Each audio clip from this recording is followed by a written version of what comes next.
During OG Naruto, specifically in the Search for Tsunade arc, we were first introduced to Itachi Uchiha and Kisame Hoshigaki, two members of the highly feared and skilled group of S-rank missing nin that the world would come to know as the Akatsuki. This group featured some of the strongest characters in the entire franchise, at least prior to the Fourth Great Ninja War and Boruto, such as Obito, Nagato, Orochimaru, Itachi, and Kisame. Today I will be ranking this group of villains from Naruto Shippuden from weakest to strongest. I'm specifically going to be talking about Nagato's incarnation and its members who were part of the group for a significant period of time and were relevant to the series, so that means Orochimaru is going to be included on this list. Also, quick reminder, since this seems to gloss over a lot of people's heads, this is my own opinion, and unless there is a definitive direct statement that's non-contradictory, everything stated in this video, unless otherwise specified, is my own opinion. Even with me stating this, you always have some asshole who's going to get pissed off regardless, but at least no one can complain that this is an objective list. So without further ado, if you're new to the channel, make sure to subscribe and hit that bell notification to set those notifications to all, and leave a like so that this video can be pushed further in the YouTube algorithm. And let's begin.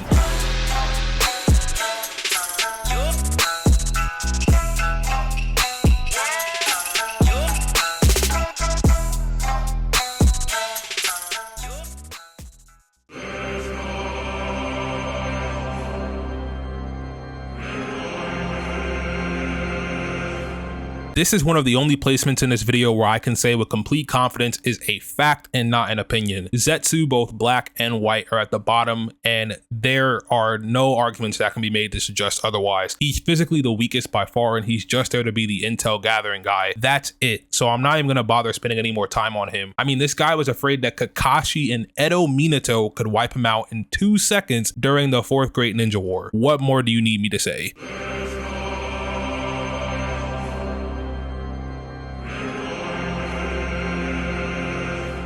Easily the most physically gifted member of the Akatsuki with his absolute immortality. He's by far the easiest to deal with and the weakest member aside from Zetsu. He's not too impressive when it comes to physical strength, being able to break a rocky surface by dragging his scythe and sparring evenly with a fatigued Kakashi who had already used Lightning Blade 4 times while struggling to keep his Sharingan active. By far the most dangerous aspect of Hedon is dealing with his cursed art Blood Right Death Jutsu, which is only activated by ingesting an opponent's blood. Hedon afterwards changes his appearance to resemble a skeleton, then by creating a circle with a triangle in it using his own blood and staying inside of it. Any injury he receives or self-inflicts will be replicated on his opponent. If someone is fast enough to continuously dodge his scythe, then they don't have to worry about this, but other than that, it's universally agreed upon that Hedon ain't really that special. On top of that, he got outsmarted by both Kakashi and Shikamaru and got packed up with his head laying back in a hole looking up at the lights, still delusionally talking shit in La La Land next to his body parts before getting buried underneath the rubble by Shikamaru in one of the most badass scenes in all of Naruto Shippuden. Hedon is definitely not beating any other member of the Akatsuki above him either, so this is where he should go in my opinion.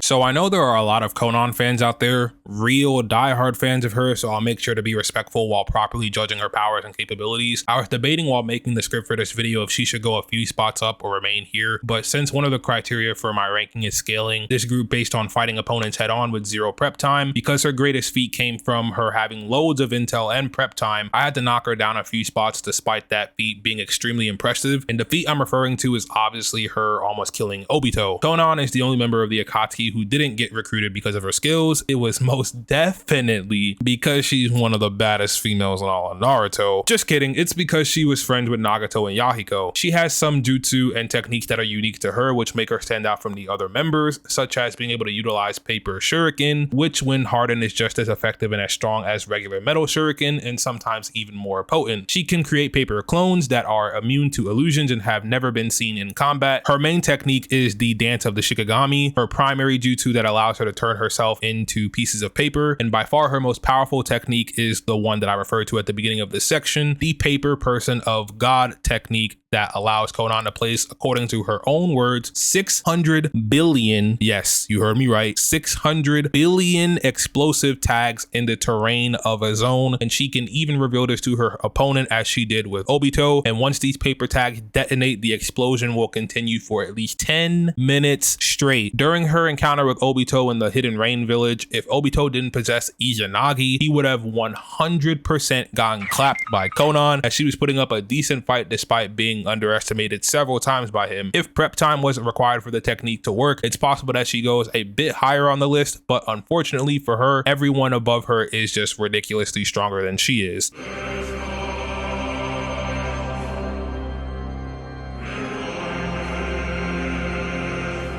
Okay, so here is where the real list begins, because everyone from here on out is going to be somewhat hard to scale properly since they're so close to each other until we get to the number 4 or 5 spot. Next on the list, we have Dator. This guy is an absolute problem. Seriously. I mean, to start off, we have the fact that his main techniques utilize his affinity for explosion release, which is just earth release and lightning release combined. He also used a forbidden jutsu on himself that gives him the ability to knead chakra into materials. In his case, clay. He categorizes his explosive clay into 5 categories: C1, C2, C3, C4, and the absolutely overpowered C0. A move so potent that if Sasuke didn't flee during their fight, he would have died without question. He only survived because he summoned and hid inside Manda, and if he was a second too late, he's meeting Itachi and his Uchiha brethren up in heaven. C1 is the most basic and versatile of Dator's clay. He often molds his clay to resemble animals, and these can vary in size depending on how large he wants them to be, and Dator can mass produce these at very high speeds. With C2, Dator is able to create a large clay dragon and use it to fly. C3 allows him to create a clay being capable of destroying an entire village, such as when he attacked the hidden sand. C4 allows him to use his clay to create a clay figure of himself, and this is possibly his deadliest ability. And last but not least is his C0. This move is Dator's last resort. He uses himself as the bomb, and the blast radius is over 10 kilometers. And this isn't even all of the craziest things Dator has done. He was able to harm the Three Tails with just his clay fish alone. His left eye is capable of seeing through genjutsu. He was able to react and dodge a Rasengan blitz from Naruto. He was able to react and dodge Sasuke's speed blitz against him. And the same Sasuke at the time was faster than the eyes of Naruto and Sakura from early Naruto Shippuden. And he was fast enough to dodge Gaara's sand attacks. Yeah, he's a goddamn problem. And the only reason he isn't higher is because everyone else above him is just so ludicrously strong.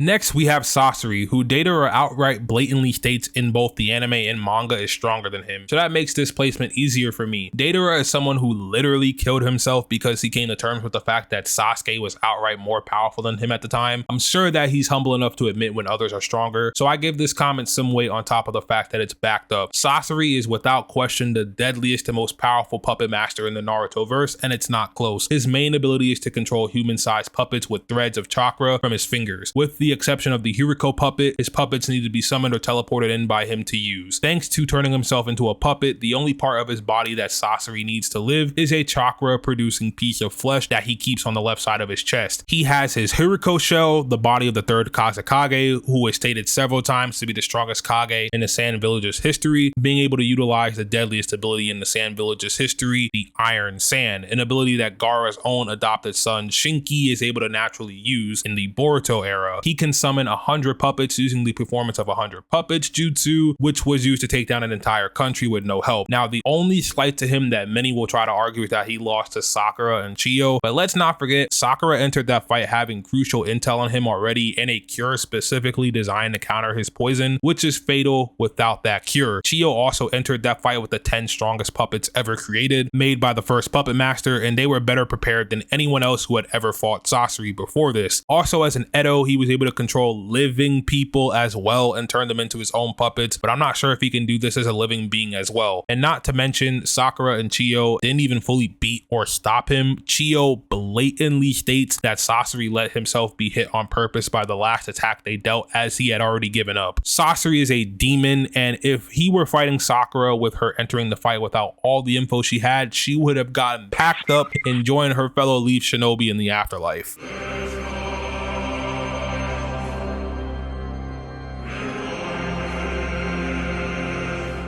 Now, next we have Kakuzu, and let me just tell you right now, this man is an absolute monster. He was able to catch a punch from the two tails like it was nothing and later bodied it off screen. No, I'm not giving Hedon any credit in this other than the fact that he finished off Yukito with his ritual. He can shatter a concrete wall with a single punch and destroy part of a mountain, such as in his fight with the two tails. And did I mention that he got into it with the first Hokage and came out alive? Kakuzu can also harden part of or his entire body to increase his strength and durability at the cost of being unable to move the affected area. Kakuzu's body is made up of tentacles, which he uses for combat and to extend his life by stealing the hearts of others. He can store up to 5 of these hearts at a time, 4 of which are stored on his back as masks, which he can detach to create separate creatures under his control. And each of the hearts he had gave him one of the 5 basic chakra natures. These hearts can act on their own, and these things were giving Kakashi several problems. He can easily break out of genjutsu as stated in the light novels, and he's just really strong and can definitely body everyone below him on this list, though Dator and Sasori would still give him issues as I place him barely above those two. He doesn't have a lot of showings or feats in the manga and the anime, but from what we have seen, he's definitely an issue, and this is where I think he scales.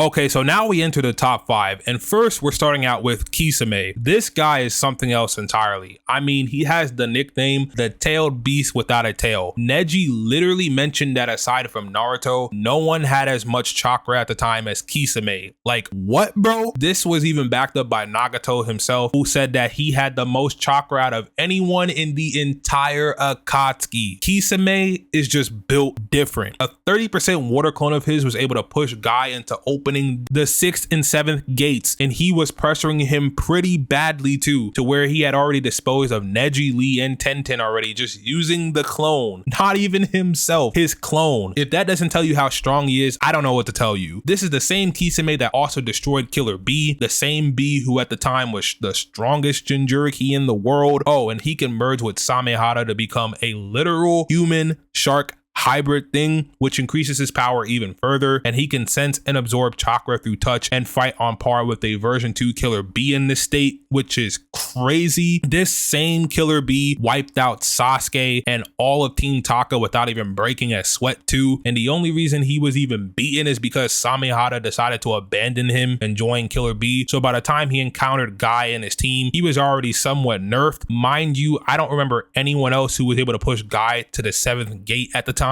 and this was right before the 4th Great Ninja War started. Kisame is an animal, literally, and it's kind of debatable who's the strongest between him and the number 4 spot, which I'm about to get to.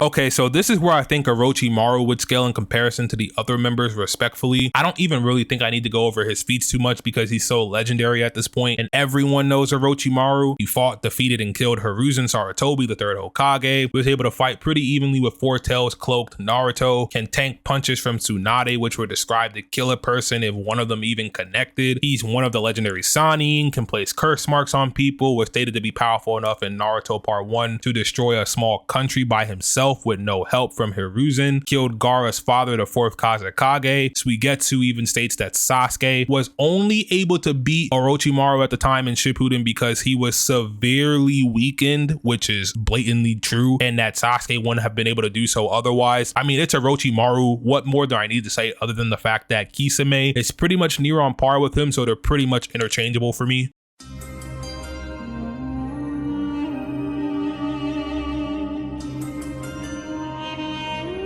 The same thing goes for Itachi. He's beloved by pretty much everyone in the fandom and is probably even more of a legendary figure than Orochimaru. I don't think he needs to be touched on much either, but for the sake of this video, I'm going to run through some of his quick feats and powers of his. First off, you have his absolutely busted Mangekyo Sharingan. His left eye can utilize Tsukiyomi, a genjutsu in which Itachi can manipulate time, space, and even all substance. This same genjutsu put Kakashi in the ER for about a week. His right eye can utilize Amaterasu, black flames at the focal point of the user's vision. He has Izanami, and then there's his Susanoo and its busted abilities, the Totsuka blade, the Yasaka beads, and the Yaramir. He survived the Kirin, which destroyed the entire Uchiha hideout during his fight with Sasuke. It was only taken out because his illness had finally caught up to him and killed him. He can utilize fire release, wind release, water release, yin and yang release, and was also so broken they had to nerf him with some random illness, which I mentioned before, until he came back as an Edo for the 4th Great Ninja War. And as an Edo, he was even more impressive. He was able to keep up with KCM1 Naruto and Killer B and traded blows with the same KCM Naruto, who A stated was faster than Minato, someone who had a flee on sight order during the 3rd Great Ninja War. He can deal with Edo Nagato pretty easily for the most part and fought Sage Kabuto with Sasuke before he gained the EMS. Like, what the hell, man? It's Itachi. Nothing more really needs to be said.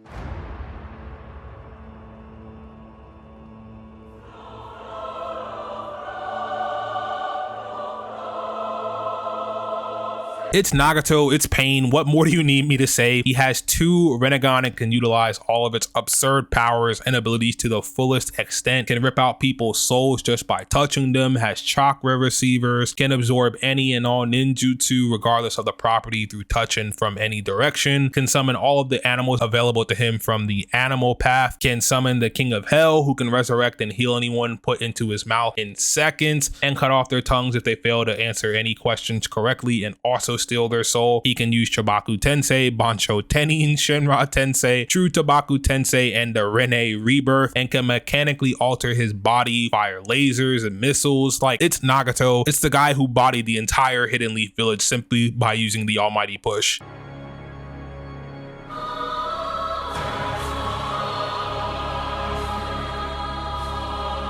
And this placement doesn't really even need to be explained all too much either. Obito has Izanagi, he has all the powers of the 6 paths of pain with his Rinnegan after getting it from Nagato's body, has wood style, and last but not least possesses the most overpowered Mangekyo Sharingan technique in the entire franchise. Still, even to this day with Boruto, Kamui. Need I say more? Kamui literally places him in his spot by itself because of how absolutely broken and absurd that technique is. Anyway, that's my ranking for all the members of the Akatsuki from weakest to strongest. I understand that some of you will disagree with my placements, and that's completely fine. Just try to keep the opinions respectful in the comments because y'all got a little bit too carried away with some of the responses to my MOTTSKIII video, but those people were dealt with and promptly blocked. So yeah, anyway, that's it for me. Make sure to follow all my socials in the pinned comment and description down below, and make sure you subscribe to the channel and turn on post notifications as well and set them to all so that you never miss a future video. I'm MOTTSKIII and I'm out. Peace.